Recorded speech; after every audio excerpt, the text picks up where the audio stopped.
Hello and welcome to the Kevin Mannix Report. I'm Kevin Mannix and I'm your host for this program, which is designed to give all of us a little more insight into what goes on in and around our state capitol and in our state government generally. Our guest today is a gentleman who is the head of a new division in state government, the Magistrates Division of the Oregon Tax Court. No, we're not going to talk about death and taxes today. We're going to talk about justice and the tax adjudication process and how citizens now have a better shot at justice if they have any tax problems with state or local government. And our guest is Scot Sideras, who is the Chief Magistrate for the Oregon Tax Court. Welcome to the report. Thank you for inviting me, Kevin. One of the things we try to do on this show is to give folks a little more insight into the background of folks who are actively involved in government. You are the Chief Magistrate for the Tax Court Magistrates Division, or the Presiding Magistrate, I guess is the technical titles that I should use. But before we talk about that, we need to know, or we'd like to know, a little bit about Scot Sideras, the person. Can you give us some idea of where you came from, where you went to school, that kind of thing? Certainly. I came from Medford, Oregon in the days when it had one high school, and that high school was the Black Tornadoes. Things are different now. Now I live in Portland, Oregon with my wife and 2 children and come to Salem each day so I can be the presiding magistrate of what I think Oregon's most innovative and dynamic court. Now, where did you go to school after Medford? Well, I'm at university all 7 years. So you went to law school and took your JD degree, or was it called a JD at the time, Juris Doctor degree? Mm-hmm. That's right. Following the law degree, what kind of practice did you get into? Well, my whole career has been in tax, Kevin, and started out now 16 years ago with the Department of Revenue and its appeals section. And from that, my whole professional experience has been helping people resolve their tax disputes. Now, when we think of tax lawyers and tax judges, we think of people who ought to be wearing green eye shades and have their sleeves rolled up with those old-fashioned whatevers to hold your sleeves up. Garters, there we go, sleeve girders. There's more to your life than that. Are there some particular kinds of hobbies or activities that excite you? I know that you're wearing a scuba diving watch. Well, at one time that excited me quite a bit. Maybe it excited me so much that's the reason I don't dive anymore. But right now, Little League is very big in our lives. Are you a coach or a parent of kids in Little League? How's that? Well, coach, parent, occasional umpire, but Kevin, I like to avoid umpiring. It's too much like what I do in my day job. Well, let's talk about that day job now. We now have the Magistrates Division of the Oregon Tax Court. It might help first to understand what the Oregon Tax Court is. Could you give us some idea what that operation's all about? Certainly. Oregon is very innovative when it comes to providing justice to its citizens, and one of the early steps in that innovation was the creation of the tax court. Back in the early 60s, Oregon decided that we really need a specialized forum for citizens to have their tax disputes aired. We need specialized expertise on the bench so citizens can have very professional, complete knowledge. And so Oregon decided that they need a court devoted exclusively to taxes, and the Magistrate Division is the latest addition to that court. Now, the Oregon Tax Court has a judge at the head of the court. That's an elected judge, isn't it? It is, Judge Byers. He's had that position for quite some time now. And that's in the tradition and the constitutional requirement, actually, that judges in the judicial branch be elected by the citizens, just as the Supreme Court judges, Court of Appeals judges, Circuit Court judges are all elected. But the tax court has statewide jurisdiction as to tax matters. It's a little different from your circuit courts and that sort of thing. Very much so. Now, in terms of the tax court operation, we also used to have an administrative hearings process as to tax appeals. Can you give us a quick idea of how that used to work so we can sort of compare it to what we have now? Oh, I can speak with considerable knowledge about it, Kevin, because I did it for quite a while. What used to happen is the Department of Revenue had its own appeals section, and citizens dissatisfied with the department's determinations of its taxes, or citizens unhappy with the county assessment of their property, would appeal to the Department of Revenue to have those resolved. And that method worked effectively for quite a while, but with the 1995 legislature, an experiment was decided and a method was chosen that is significantly better. Yeah, now we can talk about the Magistrates Division. And I'll talk a little bit about the background because I happen to have been the sponsor of the bill which created the Magistrates Division. We also had a problem, though, although the Department of Revenue was holding these hearings and it involved county tax collectors and what I'll call state tax collectors. We had two problems. One was perception and the other was substance.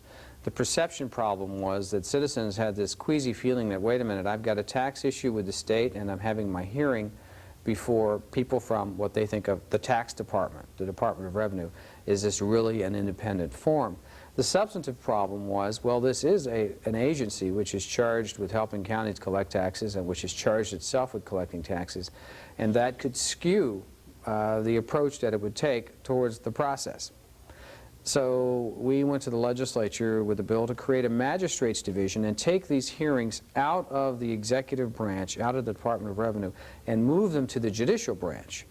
And I should mention for a moment, we have three branches of government: the executive, the judicial, and the legislative. The legislative is obvious, that's the legislature. The judicial is what we think of as all the judges out there who decide cases. And then the executive are all those agencies that execute the laws. But when we moved the tax adjudication process over to the Magistrates Division, there were some concerns expressed about whether or not this could be an effective and efficient forum. But it was counterbalanced by a desire to provide not only the appearance of fairness, but actual fairness for taxpayers. Can you tell us a little bit about how the Magistrates Division has been set up and why it is somewhat revolutionary? Well, I can talk in great detail about it, Kevin, and I'll count on you to keep me focused in the right direction. I'm very excited about the ways that we're establishing an effective forum, an efficient forum, a fair forum. And one of the ways that we work very hard to accomplish that is by listening to the people and their problems. What we have to understand as a court is different people have different problems when they come to the court. When we have a multi-state or a multinational corporation, their problems are different from a homeowner trying to present a very important problem, but a much simpler problem to the court. And so what we have to do is establish a way that we can listen and apply expertise to every problem and not try to make the problem fit a solution. And so one of the ways that we are perhaps different from other courts is how flexible we are in responding to the needs of the people who come before us. Well, when you talk about that flexibility, it seems we should mention, first of all, the representation issue. Mm-hmm. People normally think that, well, to go to court you ought to have a lawyer, and actually corporations generally in Oregon are required to have a lawyer to appear in court. And so a lot of small businesses that are incorporated automatically have to go to a law firm to get representation anytime they're appearing in court. We did something different with the Magistrates Division. We made a determination that within the Magistrates Division you could have what I'll call a small claims process, where you could appear with your accountant or your corporate officer. You did not have to have a lawyer. You certainly could have a lawyer. And a citizen, of course, can always represent himself or herself. But we tried to couple that with what I'd call user-friendly rules, simple rules, common sense rules. Can you talk a little bit about those two facets, the representation side and the rules side? Certainly. On the representation end, it's worked out very well. We started having our first trials in September, and we have had all manner of individuals appear as representatives. We've had citizens presenting their own cases. We've had employees presenting the case for their employer's business. We've had CPAs, we've had attorneys, we've had enrolled agents, we've had children presenting cases for their parents. We've been very flexible in terms of taking in people able to speak intelligently and well for another. And our rules are designed about that.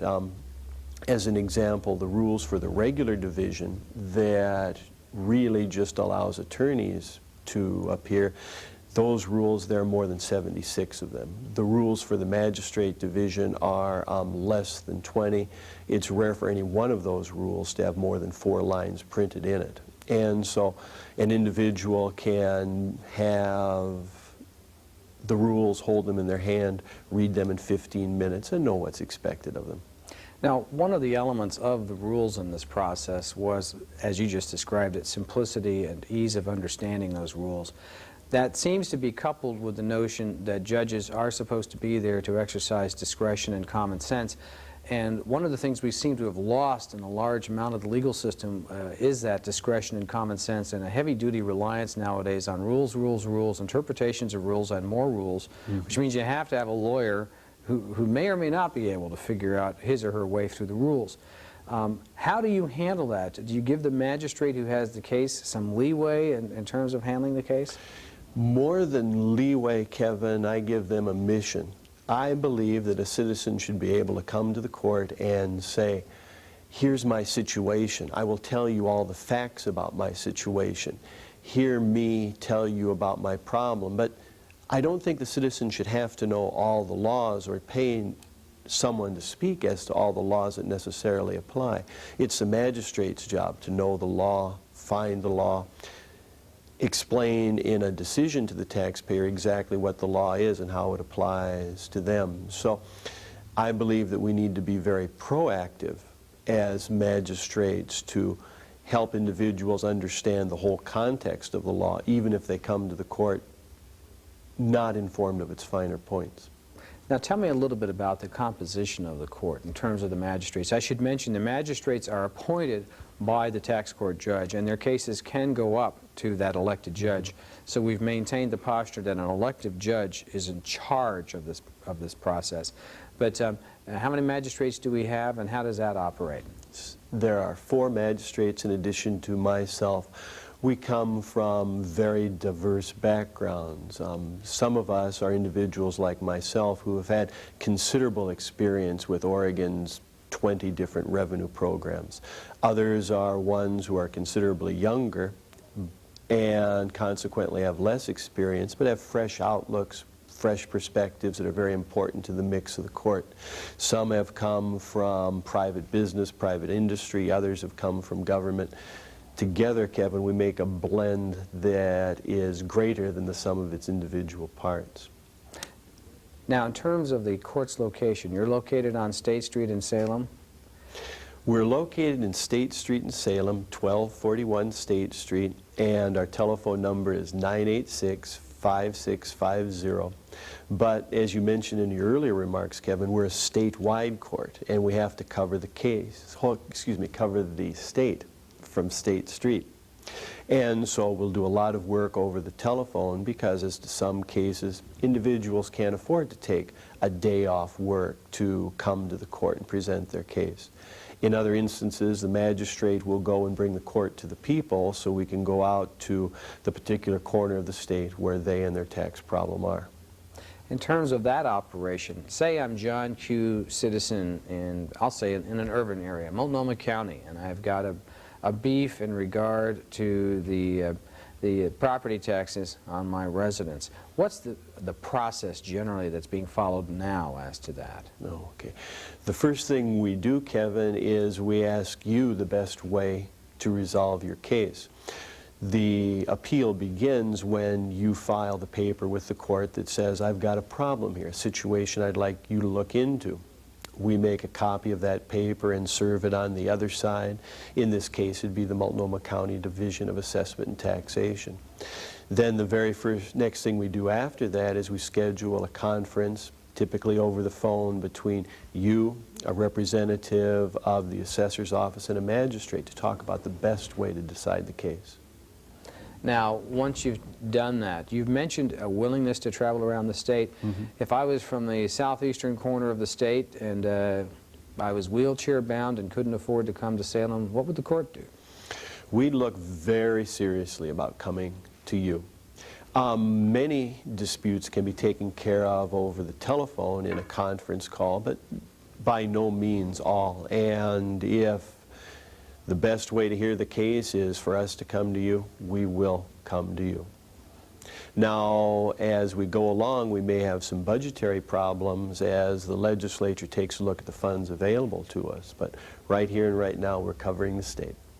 In terms of the use of electronics and the media and that sort of thing, have you considered, well, in fact, you do have electronic filing, don't you? Well, not electronic filing as such right now. We're working up to that, but we've only been a court since September, and we're taking pretty big steps, but we haven't reached that one quite yet. What we have done with electronics, though, is we are a paperless court, which is very exciting. And could you describe how that works as a paperless court? Certainly. The complaint, the answer, the papers that start the appeal rolling, they're mailed into us, and the first thing we do is we take them and feed them into a scanner that transfers them into magnetic media. And then after that, all our dealings with the case are done not by transferring the paper back and forth, but instead by looking at images on a screen. It has had some dramatic steps for us, most particularly with the staffing of our office and the speed with which we do things. By having things on the computer, we can do things faster with less people than we would if we had to actually transfer the files from place to place. One of the advantages of being a new court in the electronic age, then, is that you're able from the get-go to try to set up this process right, rather than having a docket with 10,000 cases that you had to convert. You're able to start fresh. Is that part of the idea here? Very much so, and the fresh thinking extends not only to how the paper is handled, but as to how the case is resolved, and I like to think also as to how we deal with people. Now, in terms of dealing with people, and I mentioned, say, a person who's wheelchair-bound, not even necessarily wheelchair-bound, let's just say a rancher in eastern Oregon who's got a property tax issue with the county. Could that rancher ask for a telephone hearing to resolve the matter rather than having to go to Salem? Most definitely. And also, I guess, rather than having the magistrate come out to the ranch or that county. Is there some statistic available yet as to the amount of hearings that are done by phone versus in person, or is that something that's still evolving? It's still evolving, but evolving at a very fast rate. Since we started receiving filings in September, we've received right around 1,600 appeals, and we've decided about a third of them. As we continue as a court, we're getting to the point where we're getting more and more experience with the complex cases that take longer to try, and also we're receiving more and more appeals throughout the state because as time passes, more and more people become familiar with where we are and what we do. Well, in fact, one of the dangers for you is the quality of what you're doing and the success of what you're doing, because the message will go out to citizens, hey, you don't have to take a bum rap. There is an independent judiciary willing and able to listen to you. You don't have to get a lawyer to do it. Now, you're probably smart to get a lawyer if you've got a complex case and you need some real advocacy, but if it's a simple case and you want to present your beef to an independent forum, this is the place to go to. And I would think that you might even see increased appeals compared to what the Department of Revenue saw, because you're user-friendly. I would hope so, Kevin. Well, how do you deal with the logistics right now? Are you looking at a situation where you're going to come back to the legislature and ask for some more help so you can help citizens more? That is a very real possibility, Kevin, particularly because not only are we a new court, but we're dealing with a new body of law. The legislature passed Measure 50, and we're having our initial experiences with implementing that. And when Oregon's property tax system receives such a massive rewrite, it takes a lot of energy to make sure that that law is being applied the way the legislature actually intended. So we have three whammos that I can think of. Whammo number one is, well, you're a new court and you've got to settle in and figure out how best to handle things. Whammo number two is Measure 50 and all the changes in property tax law which will create litigation. Whammo 3, I would think, is a healthy economy where a lot of people are making good money and may have income tax issues that they're going to want to argue with the state about, and I would think that you'd see some impact from that also. That's a very perceptive analysis.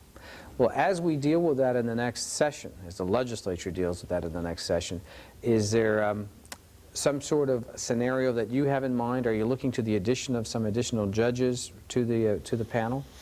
Well, that would be my last option, because I believe that our dollars should be spent very responsibly, and so the first thing I'll do is make sure that everyone's working to capacity, not only in terms of the way they work, but also in terms of the tools they have to work with. And so I'll always be evaluating our system to be sure it's the most cost-effective.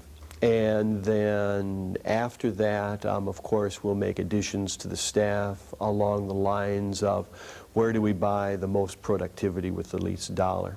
And the last thing that the court will be looking at is acquiring more magistrates, simply because a magistrate is a very expensive proposition, and also, frankly, Kevin, a good magistrate is hard to find. On that point, we're going to pause for a moment, and I'll mention to our audience that you're with us on the Kevin Mannix Report. Don't ask me why we named it that, other than it sounds good to some of us. The real reason we have this program, though, is to give all of us a little more insight into what's going on in and around the Capitol and in state government. As part of that process, if you ever have any questions or concerns, I hope you'll feel free to write to me at Kevin Mannix or the Kevin Mannix Report, 2003 State Street, Salem, Oregon, 97301. I also have a campaign telephone number that you can reach me at, or at least leave voicemail for me at. It's in Salem, so it's area code 503, and I have to always check the board for the number since I don't call my own number. It's 391-4799. I'll mention that again, 391-4799 in Salem. We're always happy to hear from you. And we'll turn back now to the Chief Magistrate or Presiding Magistrate of the Tax Court Magistrate Division, Scot Sideras. We were talking about the challenge for the future with the Magistrates Division, and I'm curious about what sort of example this can serve for other kinds of adjudication. Since the 1930s, we've seen an explosion in what's called administrative law in the United States. Now, traditionally, you had judges and the judicial branch deciding cases. But with the growth of administrative agencies, we developed the idea of having agencies hold their own hearings and decide things within the agency before they took action. Now that has grown so much that some of us are raising the question as to whether or not agencies themselves ought to be adjudicating their own cases. Yes, there's always judicial review by the appellate courts, but it's very limited. Was there substantial evidence to support the findings? Was there substantial reasoning to support the conclusions and decision? And that leaves a lot of leeway in the hand of an agency that may have just fined a citizen $100,000 or taken away that citizen's license to practice some profession. Now, do you see the Magistrates Division as perhaps an example of something that we ought to consider for the agency hearings process, at least where something of great significance is at risk for the citizen? I would very genuinely recommend it, Kevin.